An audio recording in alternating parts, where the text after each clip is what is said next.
E aí galera, aqui é o Cortes Podcast, por Adriano Esticado, mas o link do canal oficial do Maurício Meirelles e o link do podcast completo na descrição do vídeo. Valeu!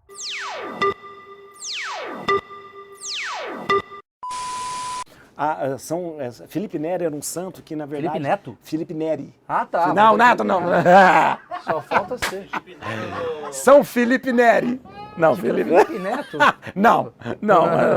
Esse está quase chegando no Santos. Se Bolsonaro não fizer alguma coisa. Mas, São Felipe Neri, ele era, na verdade, da característica dele, ele se santificou pelo humor. Ele sempre tinha muito bom humor nas coisas que ele falava. E ele apresentava um Deus muito bem-humorado. E, na verdade, Deus é muito bem-humorado, porque Deus, às vezes, faz a gente passar por certas coisas que a gente você fala, tem que ser mais leve. Você é brincalhão demais, né, meu Deus, para passar por certas coisas que a gente passa. Só para entender, para finalizar, porque eu não quero tomar... A gente conversou de tudo e não conversou de nada, você percebeu? Essa é a ideia, verdade, essa é a ideia. A ideia é essa. Padre, você abdicou de casamento, de mulheres e tal, não sei o quê. Você às vezes, não tem nada que passa na tua cabeça do tipo, putz, eu queria ter uma família, eu queria... Porque eu imagino que você é homem, você tem seus desejos sexuais e questões e tal. Aliás, isso é uma das coisas importantes. O padre não pode ser uma pessoa sem, por exemplo, um assexuado, ele não pode ser uma pessoa que não tenha, não esteja completo, né? Por exemplo, há muito tempo na igreja eram proibido que fosse padre os castrados, né? Os castrados. Porque isso daí você piora a situação. Na Idade Média existia muito essa coisa dos castrados. Castrado por causa da voz, muita gente era castrado. Os castrates, os né? castrates, e era castrado às vezes para tomar conta de uma casa e tal. Essas pessoas eram proibidas de ser padre. Não podia ser padre. Por quê? Porque você não pode, a virtude está justamente em você ter todas as funções perfeitamente em dia e mesmo assim abdicar por causa de Deus. E por isso, então, por exemplo, o fato de eu ter ficado padre não tirou meu desejo sexual, não tirou a minha libido, não tirou nada disso. Mas como é que funciona para você? Funciona justamente por quê? Porque, na verdade, eu escolhi isso na minha vida como o principal. Não, como o principal. Tem como ficar sem sexo? Tem sim. Não é só o padre que fica sem sexo. Né? Tem pessoas que abdicam do sexo por causa da ciência. Tem gente que abdica. Os monges tibetanos também. Então não é uma coisa... Alguém que está casado também. Aquele humor aí para dar aquela descontraída. Então não é uma coisa muito fora do comum. E não é... Por quê? Na verdade, quando você assume e fala assim, minha vida é assim, eu sou feliz assim, porque eu devo ser feliz assim, eu não posso carregar isso como um peso também. Se fosse um peso para mim, Maurício, eu teria, eu não aceitaria. Não. Por quê? Se fosse um peso para mim, eu não posso ser infeliz. Sim. Pelo amor de Deus, eu não posso subir no altar, falar sobre amor, sobre felicidade, sendo que eu sou infeliz. Não mas, posso. Padre, você tudo bem, eu vejo que você está bem resolvido nessa questão. Sim. Mas a quantidade de escândalos que aconteceu na igreja, as coisas todas sexuais, você acha que não tem a ver com essa repressão? Não, deixa eu te dizer uma coisa. Primeira coisa, a gente não pode confundir duas coisas. Não, estou falando de... Não, a exceção. Estou dizendo, confundir coisas. Por exemplo, a questão da pedofilia. A questão da pedofilia não tem nada a ver com repressão, nada disso. Porque não pedofilia, tem a ver? Não, porque a pedofilia é um crime, são criminosos. Sim. Então, não é porque a pessoa, ela é criminosa. Ela é uma perversão criminosa. Então, eu sempre digo, Maurício, não existe padre pedófilo. Existem pedófilos que se tornam padres para justamente abusar, aproveitar daquele espaço. Então, na verdade, a proporção de pedófilos... Igual técnico de futebol, justamente, de criança. A proporção de pedófilos dentro da igreja é a mesma,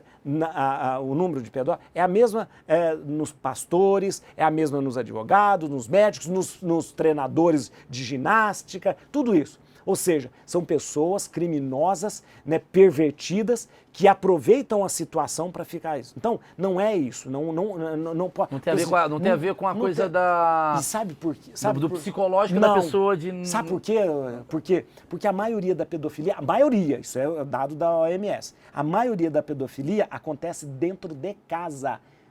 Isso é o pior. Faz sentido. Homens casados com as suas esposas maravilhosas são pedófilos. Então, na verdade, criminosos, pervertidos. Então, não é por causa de que o sexo foi reprimido. E não é por causa disso. Então, na verdade... Vamos saber. É um preconceito que até é bom a gente botar aqui, porque muita gente acha que é isso daqui, e de repente, que é uma repressão sexual. Não é uma... Pode até ser, não necessariamente é. A repressão sexual, se a pessoa está reprimida... Você não é sexualmente, reprimido. né? Então, você é uma decisão sexual. Justamente, se a pessoa está reprimida, ela deve abandonar o celibato. Se ela fala assim, eu não estou aguentando mais, eu não sei, ela tem que abandonar, ela vai casar, ela vai ser feliz. Ela precisa ser feliz para fazer os outros felizes. Uma pessoa que não é feliz transforma todo mundo ao seu redor. Intoxica. Intoxica E a mesmo. pessoa pode continuar com contato com a igreja, mesmo casado e Depois, se ela, por exemplo, tem padres, amigos meus, que deixaram o celibato para se casar. São extremamente felizes, bem resolvidos e tal, né? Seria um dano muito grande se eles continuassem na igreja. Claro, porque ele quer forçar uma situação... É que assim, para grandes responsabilidades, há grandes poderes. Então, aí o seguinte, aí você fala, é bom falar sobre essa questão da intimidade. Então, ora, eu tomei uma decisão, eu tenho que ser maduro também, eu tomei uma decisão. Eu tomei uma decisão que não vou ter mulher, não vou ter uma vida sexual.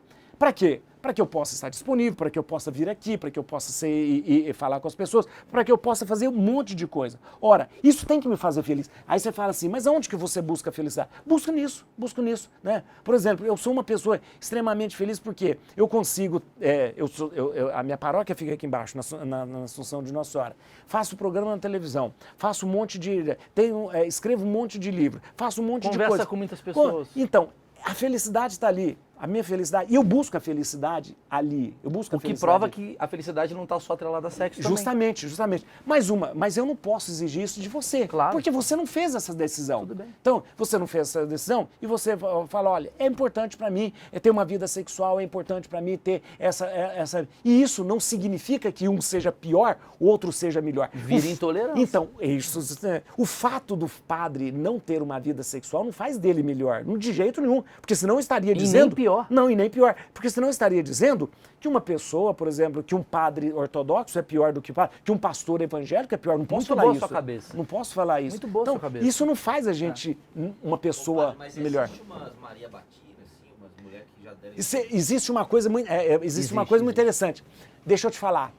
A questão do... É muito interessante isso que você está falando. Você é um padre galã. Mas é galã, mas não é padre. por causa disso, não. Você é um padre galã. Deve ter umas dona Fátima lá que fica, padre, dando bilhetinho. Não é por causa disso. Essa coisa do cargo é muito interessante. Essa coisa do cargo, essa coisa talvez do poder, ela é mais do que a questão sexual. Sabia? Sim, eu sei muito disso. muito mais. Ó, por que é a pessoa que é dona disso, é o CEO daquilo, é o padre, Então, isso é que tem um encantamento. Talvez até uma coisa pré-histórica da própria da pessoa querer faz sentido. E de ambos os sexos. Sim, a mulher que é a CEO, o homem que é o CEO. Então, inclusive, o grande problema de assédio que a gente está tendo hoje na sociedade tem a ver com isso. Porque você passa a ser um assediador. Já entendi um pouco o ponto do padre. Ele passa a ser um assediador porque se ele é um cara que movimenta pessoas, essas pessoas elas são estagiárias desse cara. Então é uma dessa coisa... questão religiosa. Nem ele é um líder. Então, e nem é por causa de ser isso, ser aquilo. É, por causa dessas coisas da liderança. É aquela história do macho alfa mesmo. Sim, mas é o do Osho. Isso mesmo. Quer sujeito mais feio do que aquele? Quer sujeito... Né? Tem, João de Deus. Então, João de Deus. João de Deus, né? Então, então, geralmente, você não tem nenhum sex appeal, né? Sim. Não é nada. Mas o cargo, essa coisa, ela faz com que você tocou num assunto interessante, porque geralmente os assediadores, assédio moral e assédio sexual é geralmente de um superior. Sempre, né? Em relação ao outro. Então ele tem o poder. E às vezes a pessoa até entra naquilo quase que levada, e nem é por um desejo sexual. É manipulada, né? Sem perceber. Até porque é manipulada. Então, na verdade, essa coisa do padre tem sim, mas é porque a figura do padre, o que é? O padre é uma pessoa, ele é atencioso, ele ouve e tal. Geralmente, o que acontece? O marido às vezes não ouve tanto. Mas o padre me ouve tanto, né? Mas olha aí, sempre o padre tem uma palavra de conforto. O padre é a pessoa que melhor ouve mulher. Então, e uma das coisas... Tem Dependendo. gente que não vai no psicólogo, vai no padre. Justamente, isso tem muito. E depois é o seguinte, uma das coisas que eu mais faço na vida é ouvir as pessoas. Estou lá atendendo as pessoas, não só em confissão, mas também ouvindo, para orientação, para tudo isso. Então, aí, Maurício, tem uma coisa muito... E aí vai da maturidade e vai também da seriedade. Você, no seu status ali, você não aproveitar disso, porque de repente a pessoa pode sentir-se meio envaidecida. Sim. Porque todo mundo bate palma pra você. Na paróquia, todo mundo te elogia. Todo mundo te elogia. Né? Todo mundo bate palma. Você é o poderoso, né? Então você de repente pode se confundir. É um teatro, né? Você é o grande apresentador de um todo teatro. Todo mundo ali. Então, e não é isso. Todo domingo. Todo domingo as mesmas pessoas. Não, as pessoas. É um dos únicos que então, todo domingo casa cheia. É verdade, né? eu luto muito pra ter isso, padre.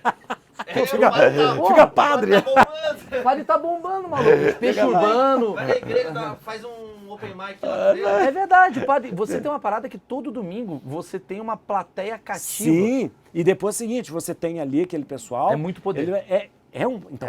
E é isso um perigo. É um perigo. O que você fala, o que você diz, a sua opinião, a sua... Por isso que na Igreja Católica existe uma coisa muito interessante. Por exemplo, é a orientação da igreja. O padre não fala o seu voto, o padre não pede para voto. Por quê? Porque ele não pode fazer isso. Seria você senão, violar... Uma Samsung é tipo... Então, bom, galera, vocês viram o novo Nokia 310? Vamos falar de top 10 daqui. Vamos falar um pouco de top 10. É ou não é Araújo? Olha lá, pois é. É verdade, você pode... Então, é um perigo. Então, é um perigo você instrumentalizar as coisas, a missa, a palavra, tudo isso. Então, na verdade, aí vai dessa responsabilidade com as pessoas. Se gostou do vídeo, se inscreve no canal e deixa like no vídeo. Valeu!